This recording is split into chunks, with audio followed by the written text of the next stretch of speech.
Globe টিভির সকল দর্শক বন্ধুদের স্বাগত জানিয়ে শুরু করব লাইভ অনুষ্ঠান। এমন একজন জ্যোতিষ ব্যক্তিত্বকে নিয়ে আজকে পথ চলা শুরু করলাম, যিনি বৈদিক জ্যোতিষ একাধারে সংখ্যাতত্ত্ববিদ, একাধারে বাস্তু বিশেষজ্ঞ, প্রত্যেকটা মুহূর্তেই জীবনের সব কিছু অ্যাঙ্গেল থেকে বিচার করার যিনি ক্ষমতা রাখেন, বিচার করার যার শিক্ষাগত যোগ্যতা রয়েছেন, সেই মানুষটিকে নিয়ে আজকে পথ চলা শুরু। গ্লোব টিভিতে জানিয়ে রাখি, আপনারা কিন্তু ঠিক এই সময় প্রত্যেকটি মঙ্গলবার দিনই লাইভ অনুষ্ঠান দেখতে পাবেন এবং সরাসরি একদম কথা বলতে পারবেন, কারণ এই সময়টা থাকছেন আমাদের সঙ্গে শ্রী সৌম্যদীপ, যেটা আগেই বললাম, যিনি একাধারে বৈদিক জ্যোতিষী, সংখ্যাতত্ত্ববিদ এবং বাস্তু বিশেষজ্ঞ। সবচেয়ে বড় কথা, জীবনের এই যে চলার পথে দেখবেন আমাদের প্রচুর মানুষের সঙ্গে তো দেখা হয় দিনভর। কোনো মানুষের সাথে কথা বললে সেই ছাপটা সারাদিন আপনার মনের মধ্যে থাকে, মনে হয় যে এই মানুষটা যত কথা বলে ভালো লাগে, ভালো লাগাটা থাকে। আবার কিছু মানুষ কথা বললে কেমন যেন একটা ভুরুটা কুঁচকে যায়, একটু বিরক্তি লাগে, মনে হয় এর সাথে দেখা না হওয়াই বোধহয় ভালো। তো এরকম অনেক সমস্যা আমাদের জীবনে না থাকে। কিছু মানুষের সবকিছুই মনে হয় খুবই ভালো, খুব প্রিয় একটা মানুষ, আবার কিছু মানুষকে দেখলেই বিরক্তি লাগে। এটার কারণ কি? এখানে এই যে আমরা বলি যে আমাদের জীবন চক্রটা 12টা রাশির উপর ডিপেন্ড করছে, এই 12টা রাশিরও তো কিছু বৈশিষ্ট্য রয়েছে। সেই বৈশিষ্ট্যগুলোই কি একটা মানুষের উপর প্রভাব বিস্তার করছে?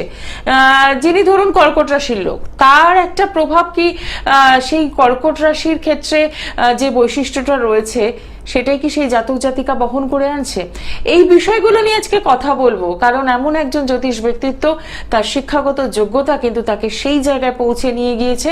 এতদিন তিনি প্রচারের আলোর বিমুখ ছিলেন, কারণ তিনি প্রচারটা চাইছিলেন না, কিন্তু বেশ কিছু মানুষের অনুরোধ যে আপনি আসুন, আমাদের সকলের জানা দরকার, কারণ জ্যোতিষ শাস্ত্র নিয়ে এখন যেরকম সমস্যা চলছে, বলবো বিতর্ক চলছে, সমস্ত কিছু নিয়ে যে একটা সমস্যা, সেখান থেকে বেরিয়ে আসার একটা উপায় চাই, আর সেই উপায় হলো সব সমস্যার সমাধানের জন্য শ্রী সৌম্যদীপ।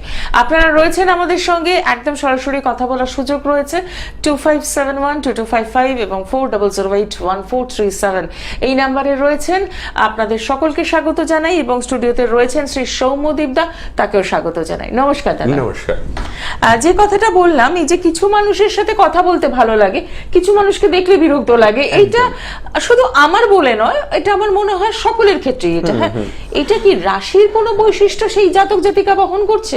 প্রত্যেকটা রাশিরই নিজস্ব কিছু বৈশিষ্ট্য আছে। আমরা যদি রাশিগুলোকে দেখি তাহলে প্রত্যেকটা এই যে 12টা রাশি, 12টা রাশিকে মেইন 3টে ভাগে ভাগ করা যায়।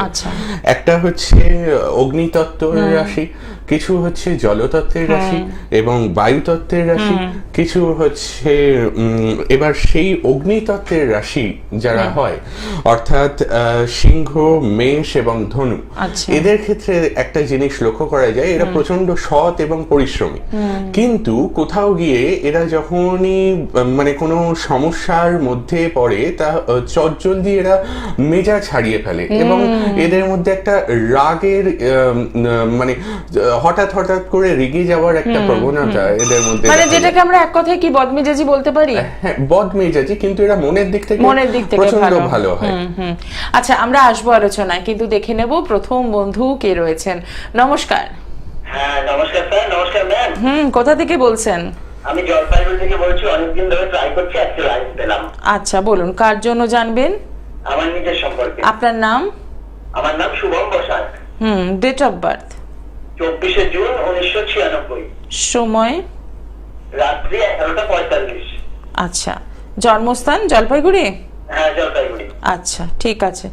সঙ্গে থাকবেন। রাশি লগ্ন জানেন? হ্যাঁ, আমি জানি, আমার কন্যা রাশি, মীন লগ্ন। একটু মিলিয়ে নেবেন। 24শে জুন 96। হ্যাঁ, রাত 11:45, কলকাতা। জলপাইগুড়ি? হ্যাঁ, সরি, জলপাইগুড়ি। হ্যাঁ, কন্যা রাশি, মীন লগ্ন। মীন লগ্ন। কি প্রশ্ন আছে আপনার? স্যার, আমি তো প্রাইভেট টিচার, তো গভর্নমেন্ট সার্ভিসের প্রিপারেশন নিচ্ছি, এক্সামও দিচ্ছি, তো আগামী দিনটা কেমন যাবে, 26 সালটা কেমন যাবে? আচ্ছা, ঠিক, সঙ্গে থাকুন। আচ্ছা, তো আপনার যেটা বললেন যে কন্যা রাশি, মীন লগ্ন, একদম ঠিক এবং মীন রাশি মীন লগ্নের ক্ষেত্রে একটু আপনাকে এখন সাবধানে থাকতে হবে, যেহেতু শনি 7.5 সেকেন্ড ফেজ চলছে আপনার, তো সেই জায়গাটায় একটু সতর্ক হয়ে চলাফেরা করতে হবে। এবার আপনার যেটা বলছিলেন যে 10 নম্বর যে শিক্ষকতার সঙ্গে যুক্ত, অবশ্যই এটা হ্যাঁ, এটা খুবই মানে আপনার চার্টে দেখুন 10 নম্বর ঘরে আছে হচ্ছে বৃহস্পতি, দেবগুরু যাকে বলা হয়, এবং বৃহস্পতি যদি 10 নম্বর ঘরে থাকে সেক্ষেত্রে আমরা সাধারণত তাদেরকে টিচিং প্রফেশনের সঙ্গেই যুক্ত থাকতে দেখি। আর আপনি এর মধ্যে পরীক্ষা টরীক্ষা দিচ্ছেন তো? হ্যাঁ, আমি তো SSC দিলাম। হ্যাঁ, SLST-টা দিয়েছেন? হ্যাঁ, SLST দিলাম, আমরা তো পাইনি স্যার। হ্যাঁ হ্যাঁ, SLST-টা তো ক্ষেত্রে অনেক কিছু ব্যাপার স্যাপার ছিল, অনেক কিছু আইনি জটিলতা ছিল, তবে চিন্তা করবেন না। আপনার কেমন যাবে স্যার? সরকারি চাকরির যোগ আছে? হ্যাঁ, সরকারি চাকরির যোগ আছে আপনার, তবে একটু পরিশ্রম করতে হবে। পরিশ্রম করলে সরকারি চাকরি কিন্তু আপনার অতি অবশ্যই হবে। আর একটা কথা আপনাকে বলে দিই, রোজ সকালে যদি ঘুম থেকে উঠে সূর্য প্রণাম করেন সেক্ষেত্রে এই আচ্ছা হ্যাঁ, 10:30-11টা অতটা দেরি করে না করে ঘুম থেকে ওঠেন কখন? ঘুম থেকে উঠে 8টা থেকে পড়তে আসো তো, আচ্ছা 7:30 উঠে পড়ি। আচ্ছা, তো তখনই করলে ভালো হয়। আমি জানি হয়তো আপনি বলবেন যে স্নান হয় না তাই, তো এরকম কোনো ব্যাপার নেই। শুদ্ধ কাপড়ে সূর্য প্রণাম করলেও কোনো অসুবিধে নেই, এবং একটা টব রেখে দেবেন, সেখানে ওই সূর্যকে উদ্দেশ্য করে, সূর্যদেবকে উদ্দেশ্য করে একটু জল দেবেন রোজ, তাহলেই হবে। এবং সরকারি চাকরি আপনার হয়ে যাবে এই 26 নয়তো 27-এর মধ্যে হয়ে যাবে আশা করছি। একদম অসংখ্য ধন্যবাদ ফোন করার জন্য। আরো যদি কিছু জানার থাকে তাহলে একদম সরাসরি যে নাম্বারটি যাচ্ছে, যে বুকিং নাম্বার, সেখানে কথা বলে আপনি অনলাইনে একটা কনসালটেন্ট নিতেই পারেন, কারণ এই আলোচনাগুলো এইগুলো কিন্তু ভীষণ দরকার। কাউন্সেলিংটা একটা ভীষণ দরকার, একটা প্রপার গাইডলাইন ভীষণ দরকার। যেভাবে আপনার জন্মছক দেখে বলে দেওয়া সম্ভব হলো, এভাবে আরো অনেক কিছু বলা সম্ভব। তার জন্য যেটা করতে হবে 7003368958, একদম এই নাম্বারে সরাসরি কথা বলার সুযোগ রয়েছে। আর চেম্বারে যারা যোগাযোগ করতে চাইছেন তাদের জন্য বলবো, পেয়ে যাচ্ছেন শিয়ালদা, চন্দননগর, ডানলপ এবং ব্যারাকপুর। আসার আগে অতি অবশ্যই কিন্তু বুকিংটা করে নিতে হবে। এবার আমরা আসবো যে এই যে রাশির বৈশিষ্ট্য, যেটা আপনি বলছিলেন অগ্নিতত্ত্ব, অগ্নির কারক রাশি যাদের মেজাজ হারিয়ে ফেলছে, মেজাজ হারিয়ে ফেলে, এবং কোন কোন সময় এরা ইগো বা সুপিরিয়রিটি একটা মনস্তাত্ত্বিক কমপ্লেক্সের মধ্যে ভোগে, যে কোথাও গিয়ে। আবারও একজন বন্ধু রয়েছেন, আমরা একটু কথা বলিনি। নমস্কার। হ্যাঁ, কোথা থেকে বলছেন? আচ্ছা, নিজের জন্য জানবেন? হ্যাঁ বলুন, ডেট অফ বার্থ? 26/7/92, তাই তো? হ্যাঁ, সময়? সকাল 11টা 5। জন্মস্থান কোথায়? দুর্গাপুর। ঠিক আছে, 26/7/92, সকাল 11টা 5, দুর্গাপুর। রাশি লগ্ন জানা আছে? ঠিক আছে, সঙ্গে থাকুন, জেনে নেবেন, রাশি লগ্নটা লিখে রাখবেন। আর প্রশ্ন কি আছে আপনার? আমি কম্পিটিটিভ এক্সাম দিচ্ছি গভর্নমেন্ট সার্ভিসে। আচ্ছা, কবে টাকা সফল পাবো স্যার? ঠিক, সরকারি চাকরির যোগ আছে কিনা, তাই তো এক কথায় যেটা বলেন? হ্যাঁ, ঠিক কথাই, একবার দেখে নাও। অরিত্র, তোমার রাশি হলো বৃষ রাশি এবং লগ্ন হলো তোমার কন্যা লগ্ন, ঠিক আছে? এটাকে একটু মাথায় রেখে দিও। আর তুমি বলছো তোমার জিজ্ঞাসা হচ্ছে সরকারি চাকরির যোগ আছে কিনা, তাই তো? এর মধ্যে পরীক্ষা টরীক্ষাগুলো দিচ্ছ?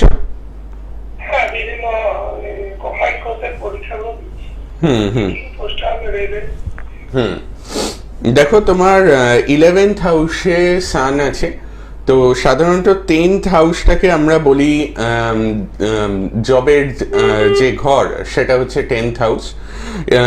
10th হাউসে না থাকলেও তোমার 11th হাউসে যেহেতু সান আছে, তো সরকারি চাকরির অবশ্যই সম্ভাবনা আছে, শুধু তোমাকে একটু খাটতে হবে একটু অধিক পরিশ্রম করতে হবে। আর তোমার মন বড় চঞ্চল, এই জায়গাটা তোমাকে একটুখানি ঠিক করতে হবে। কোনো একটা নির্দিষ্ট পরীক্ষাকে ফোকাস করে এগিয়ে যেতে হবে। আশা করছি তুমি সরকারি চাকরি খুব শিগগিরই পেয়ে যাবে।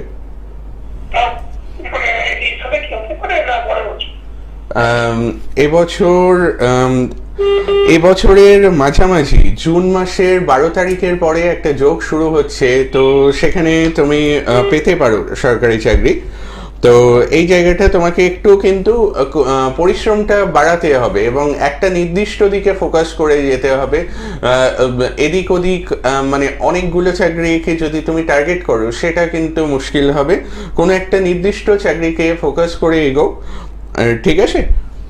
অসংখ্য ধন্যবাদ ফোন করার জন্য। ঠিক যেভাবে গাইডলাইন দেওয়া হলো সেটাকে মেনটেন করুন। আরো যদি কিছু জানার থাকে তাহলে অতি অবশ্যই কিন্তু একটু সরাসরি যোগাযোগ করতেই পারেন, কারণ জন্মছক সবকিছু বলে দিতে পারে। তার জন্য একটু সময় দিতে হবে, কারণ ক্যালকুলেশন করার জন্য কিন্তু একটু সময় লাগছে।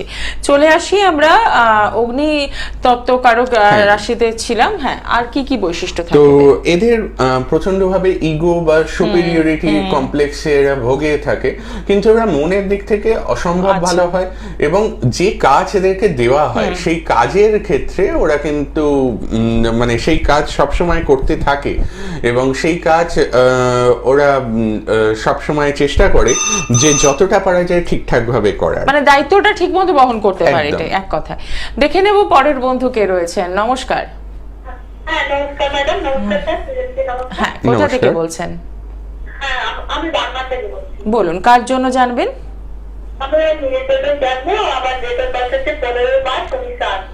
আপনার নামটা বলুন। আমার নাম সোনালী দে। সোনালী দে, আচ্ছা। এবার বলুন 15/5/1900। 15 মার্চ 15 হ্যাঁ 1980। 1980। সময় সকাল 10:37। 10:37। জন্মস্থান কোথায়? জন্মস্থান হচ্ছে কাটোয়া। কাটোয়া। 15 মার্চ 1980। হ্যাঁ, সকাল 10:37 কাটোয়া। রাশি লগ্ন জানা আছে? হ্যাঁ বলুন একটু। আমার কুম্ভ রাশি। লগ্ন মনে ঠিক আছে, মিলিয়ে নেবেন একটু। হ্যাঁ, প্রশ্ন কি আছে? প্রশ্ন মানে আমি মানে 2023 সাল পর্যন্ত খুবই ভালো ছিলাম। আমার হাজবেন্ড সরকারি চাকরি করছে, তো ওনার কাজের জায়গায় খুব প্রবলেম, মানে আমি এখন একরকম নিঃস্ব হয়ে গেছি বলতে পারেন। আমি আর্থিক জায়গাটা কি আমার মানে প্রবলেম আছে, ঠিক করলে আগের মতো জায়গায়। ঠিক আছে, আপনি সঙ্গে থাকুন। আচ্ছা দেখুন, আপনার হ্যাঁ যেটা বললেন কুম্ভ রাশি এবং আপনার বৃষ লগ্ন। তো এবার যেটা ব্যাপার আপনার ক্ষেত্রে, আপনার চার্টে বেশ কয়েকটা জিনিস আছে। প্রথমত হচ্ছে আপনার যে আপনার যে 4th হাউস, সেখানে একই সঙ্গে মঙ্গল, বৃহস্পতি, শনিদেব এবং রাহু, 4টে গ্রহ একসঙ্গে বসে আছে এবং 4টি গ্রহই কিন্তু বক্রী অবস্থায় আছে। তো এবার যেহেতু আপনার কুম্ভ রাশি, তো 7.5 শেষ ফেস চলছে, সেটাও একটা সমস্যার জায়গা। তো এই জায়গাগুলোয় আমি বলতে পারি যে সমস্যা তো থাকবে, কিন্তু সমস্যা যেমন আছে তার কিছু প্রতিকারও আছে। তো সেই জায়গা থেকে আপনাকে বেশ সংযত হয়ে থাকতে হবে এবং আপনার সবথেকে বড় কথা যে আশা হারানো চলবে না। এবং বেশ কিছু জিনিস আর্থিকভাবে, যেটা আপনি বললেন আর্থিকভাবে যে সমস্যা চলছে, তার জন্য একটা কাজ করতে পারেন। হাতের শুক্র পর্বত এই জায়গাটায় আপনি কোনো একটা আতর নিয়ে সেটাকে ইনফাইনাইট সাইন আঁকতে পারেন এবং ওং ভার্গবায় নমঃ শুক্রবার এই মন্ত্রটা 108 বার বলতে পারেন। 108 বার নয়, এর থেকে বেশিবার বললেও আশা করি অসুবিধা হবে না। তো এই জিনিসগুলো একটুখানি করুন, আশা করছি ঠিক হয়ে যাবে। এবং আরো বেশ কিছু প্রতিকার আছে, যেহেতু আপনার ওই 4th হাউসটা বড্ড বেশি গোলমেলে, মানে সব গ্রহগুলো একই জায়গায় বসে আছে এবং তার মধ্যে বেশ কিছু গ্রহ বক্রী অবস্থায়, যার জন্যই এই সমস্যাটা হচ্ছে। তবে এটা কেটে যাবে, একটু সংযত থাকুন, কেটে যাবে। প্রতিকার করলে কি, মানে আমি আগে যেরকম আপনি চার থেকে বুঝতে পারছেন আগে আমি খুব ভালো জায়গাতে ছিলাম, হ্যাঁ এটা সেরা সম্ভব? হ্যাঁ হ্যাঁ, অবশ্যই অবশ্যই ফেরা সম্ভব। এবং কুম্ভ রাশির 7.5 শেষ ফেজ চলছে, তো তো এই সময় শনিদেব তাদের কর্মফলের শেষ যে ধাপটা সেটা দেখিয়ে দেন। এই সময় আপনার মনে হতে পারে যে জীবন অনেক কঠিন, কিন্তু একটু ধৈর্য ধরুন। যেই 7.5 ফেজ চলেই যায়, এই সময় যদি আপনি একটু পরিশ্রমী থাকেন, সৎ থাকেন, এর ফলটা কিন্তু তারপরে আপনি পাবেন এবং খুব ভালো জায়গায় যেতে পারবেন। অসংখ্য ধন্যবাদ ফোন করার জন্য। একবার সরাসরি যোগাযোগ করার চেষ্টা করুন, কারণ অনেকগুলো সমস্যা নিয়ে আপনি বসে রয়েছেন, আপনার চার্ট কিন্তু সেরকম কথাই বলছে। এবং যে প্রশ্নটা আপনি রাখলেন যে রেমেডি নিলে আমি আবার সেই আগের জায়গাটা ফিরে পাবো কিনা, এবার আপনার জ্বর হয়েছে, আপনি ওষুধ খেলে তো সুস্থ হবেনই, তাই না? একদমই তাই। তো সেক্ষেত্রে রেমেডি কিন্তু কাজ করবে। তবে হ্যাঁ, এখানে একটা ছোট্ট কিন্তু আছে, আপনি কার কাছে পৌঁছচ্ছেন, তিনি কতটা জানেন এই সাবজেক্টটা সম্পর্কে, তিনি কতটা ওয়াকিবহল, সেটা কিন্তু আপনাকে যাচাই করে নিতে হবে। তো সেই ক্ষেত্রে যদি যাচাইটা করে মনে হয় যে হ্যাঁ সেই সৌম্যদীপকে আমি যোগাযোগ করতেই পারি, তাহলে বলবো অতি অবশ্যই সময় নষ্ট না করে একদম সরাসরি যে ফোন নাম্বারটা যাচ্ছে সেই নাম্বারে যোগাযোগ করে যে চেম্বার কাছে হচ্ছে পৌঁছে যেতেই পারেন। এবং সব থেকে বড় কথা হচ্ছে এখন বিভিন্ন জায়গায় 5 মিনিটের সমাধান এরকম হয়, কিন্তু আদৌ সেরকম কিছু নেই। জ্যোতিষও কিন্তু একটা বিজ্ঞান, এটা কোনো ম্যাজিক নয়। আমরা আপনাকে পথ দেখাতে পারি, কিন্তু সেই পথে কিভাবে চলতে হবে সেটা আপনাকেই ঠিক করতে হবে। আমাদের না অনেকেরই ধারণা আছে যে কোনো অ্যাস্ট্রোলজারের কাছে গেলে রাতারাতি সমস্ত কিছু পরিবর্তন, এবং সেই জায়গাতেই সমস্যাগুলো তৈরি হয়। একদমই তাই। এবং প্রলোভনে আমরা তখনই কিন্তু পা দিই এবং সেখান থেকে একদম প্রতারিত হতে থাকি। দেখে নি পরের বন্ধু কে রয়েছেন। নমস্কার। নমস্কার। বলুন, কোথা থেকে বলছেন? আমি বাদুড়িয়া থেকে বলছি। কোথা থেকে? বাদুড়িয়া। আচ্ছা, কার জন্য জানবেন? আমি আমার মেয়ের সম্পর্কে জানতে চাই। মেয়ের নামটা বলুন। Joyita Deb. Date of birth? 2001 31 March. আচ্ছা, 31 মার্চ 2001। সময়? 12:40 দুপুর। ঠিক আছে। জন্মস্থান? কলকাতা। কলকাতা। রাশি লগ্ন জানেন? হ্যাঁ জানি। একটু বলুন। মিথুন রাশি, দেবগণ, লগ্নটা হচ্ছে ওটা। ঠিক আছে, লগ্নটা দাদা বলছেন, আপনি লিখে নেবেন। হ্যাঁ, কি প্রশ্ন আছে মেয়েকে নিয়ে? হ্যাঁ, কি জানতে চাইছেন মেয়ের বিষয়ে? বিয়ে সম্পর্কে জানতে চাই। আচ্ছা, সঙ্গে থাকুন। আচ্ছা, 31 মার্চ 2001। 2001। হ্যাঁ, দুপুর 12:40 কলকাতা।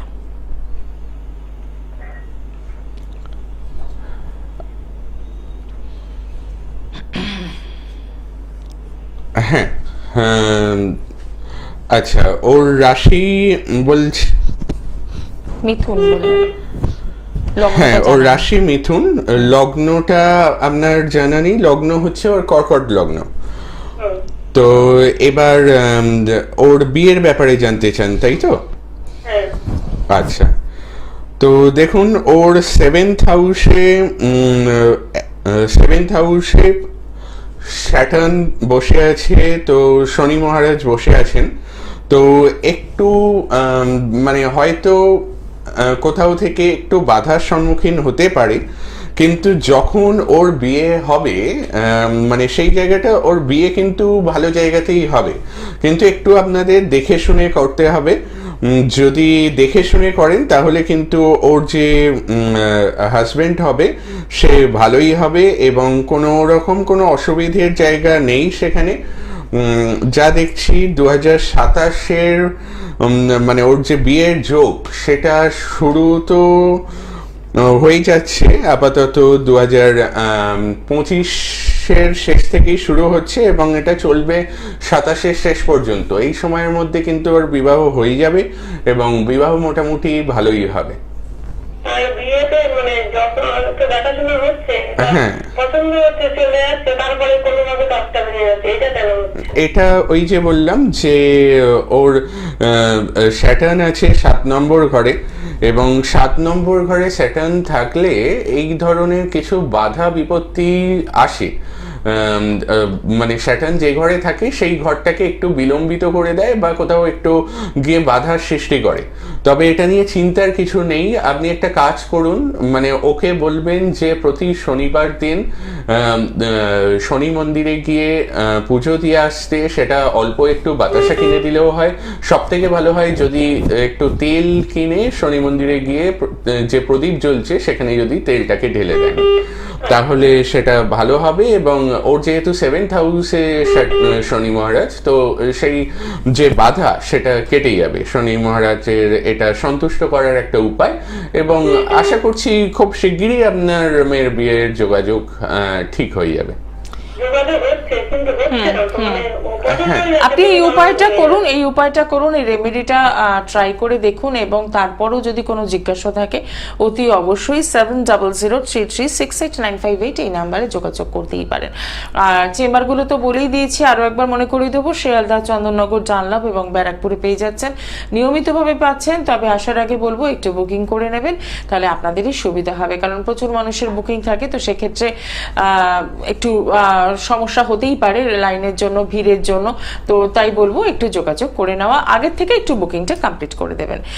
এবার চলে আসি, যদি কোনো বন্ধু না আসে একটু আলোচনায় ফিরে আসি।